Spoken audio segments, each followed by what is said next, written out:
याद है कुछ सालों पहले जब एक रात 8 बजे अचानक से वक्त बदल गए, जज्बात बदल गए। कितने टाइम तक हमें एटीएम के बाहर लंबी लंबी कतारों में खड़ा होना पड़ा, नोट्स बदलने के लिए बैंक्स के चक्कर लगाने पड़े क्योंकि 500 और 1000 के नोट्स बंद हो गए थे।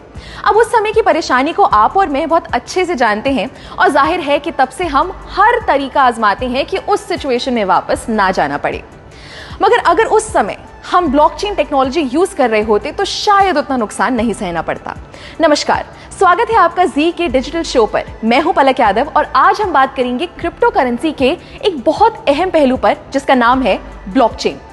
अब क्रिप्टो तो हम समझ गए, मगर ये सवाल आपके मन में जरूर आया होगा कि आखिर जितनी भी क्रिप्टो से होने वाली ट्रांजैक्शंस हैं उनका रिकॉर्ड कैसे रखा जाता है या उन्हें सिक्योर कैसे किया जाता है, या जो हमने क्रिप्टो के डिसेंट्रलाइज्ड होने की पिछले वीडियो में बात की थी, आखिर वो कैसे पॉसिबल है। इस सब का एक ही जवाब है ब्लॉकचेन। ब्लॉकचेन एक बड़ा सा बटा हुआ डेटाबेस है जो हजारों लाखों कंप्यूटर्स पे शेयर्ड होता है और ये सारे कंप्यूटर्स आपस में कनेक्टेड होते हैं। आसान भाषा में कहें तो जैसे एक दुकानदार अपने पास एक रजिस्टर बना के रखता है ना कि कितना राशन आया, कितना बिका, ठीक वैसे ही ब्लॉकचेन एक डिजिटल रजिस्टर की तरह होता है। अब वैसे तो ब्लॉकचेन का कई सेक्टर्स में इस्तेमाल हो सकता है, मगर ये हाल ही में सबसे ज्यादा पॉपुलर हुआ क्रिप्टो करेंसी से होने वाली ट्रांजैक्शंस के लिए।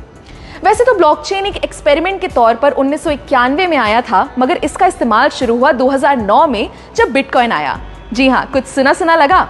सातोशी नाकामोटो ने जब 2009 में बिटकॉइन शुरू किया, तब ही बिटकॉइन के आसपास उन्होंने ब्लॉकचेन का कॉन्सेप्ट यूज किया।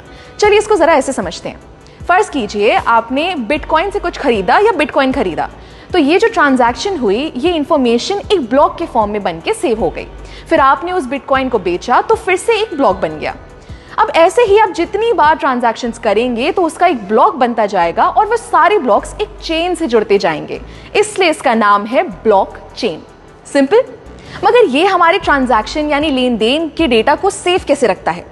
हर एक ब्लॉक की अपनी एक आइडेंटिटी होती है। जैसे आप और मेरा फिंगरप्रिंट कभी सेव नहीं हो सकता, वैसे ही हर ब्लॉक को एक की मिलती है जो उसकी अपनी होती है और सबसे अलग होती है। क्योंकि ये डिसेंट्रलाइज्ड होता है, तो अगर इस चेन के किसी ब्लॉक में कोई दिक्कत भी आती है तो बाकी ब्लॉक्स पर कोई फर्क नहीं पड़ेगा।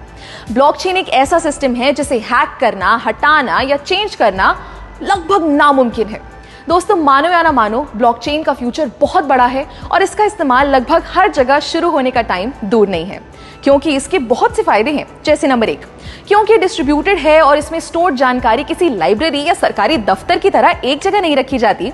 इसको संभालने या मेंटेन करने के लिए किसी मिडिल मैन की जरूरत नहीं है। दूसरा, ब्लॉकचेन एकदम ट्रांसपेरेंट है, यानी आप और मैं कभी भी इसको एक्सेस कर सकते हैं और अपनी ट्रांजैक्शंस पर नजर रख सकते हैं, जिससे फ्रॉड के चांसेस बहुत कम हो जाते हैं। तीसरा, ब्लॉकचेन पर हर इंफॉर्मेशन को बहुत आसानी से ट्रेस किया जा सकता है, यानी पुरानी से पुरानी ट्रांजैक्शन को भी हम देख सकते हैं। चौथा, ये टेक्नोलॉजी एकदम फास्ट है। हर चीज का लिखा हुआ रिकॉर्ड बनाने में बहुत टाइम और मेहनत लगती है, मगर वही जानकारी को अगर ब्लॉकचेन के जरिए सेव करें तो वो बहुत आसानी से और बहुत जल्दी हो जाएगा। और आखिरी, जैसा मैंने पहले भी बताया कि ये बहुत सेफ है, तो आप टेंशन फ्री होकर इसका इस्तेमाल कर सकते हैं।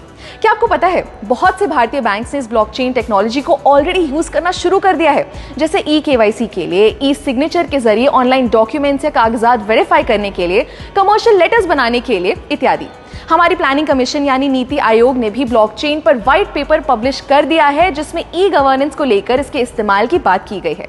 एक मजे की बात बताऊं, 2010 में पहली बार फ्लोरिडा के एक आदमी ने 10,000 बिटकॉइन से 2 पिज्जा खरीदे थे, और आज एक बिटकॉइन की अगर कीमत लगभग 15 लाख रुपए है, तो अनुमान लगाइए 10,000 बिटकॉइंस की कीमत क्या होगी।